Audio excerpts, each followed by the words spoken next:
Basatu ziurri zen lauen eta hostien uka martxara. Zer duka martxa? Zer dauka martxa? Zer dauka martxa? Zer da uka martxa?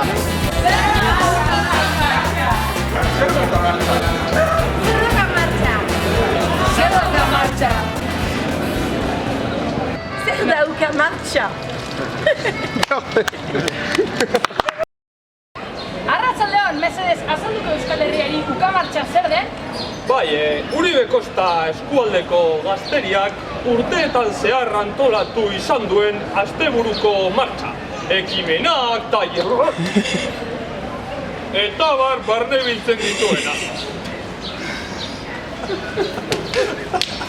Ados, eta zergaitik egiten da?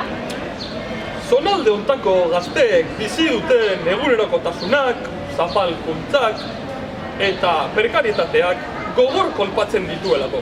Egoerak berdin jarraitzen badu, gazteriak ez dauka etorkizunik. Ados, baina uka martxa zertarako? Egoera kaskar eta arazo guzti hauen aurrean, mobilizazioa, antolakuntza, kontzientzia pizteko azken finean.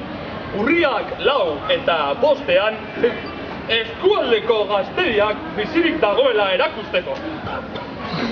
Osondo, eta orduan zein da eskaintzen zuen egitaragua? Ostira arratsaldean, prentzitik irten da, hitzaldiak, tailerrak, gaua sopelan pasa horretik. Larunbat goizean, Algorta eta Leioarutz, bertan bazkaldu eta gauean amaitzeko kriston jaialdia Erandioko gaztetxean. Baina hau dena 2 eurogatik eta kriston kamiseta polita ematen dizuete! Gauko martxa!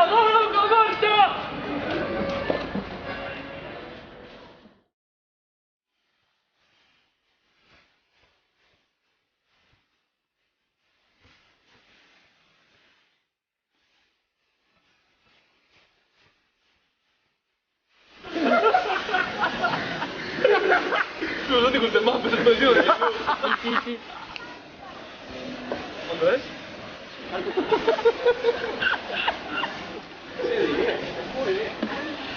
Muy bien, sí, estamos aplaudidos.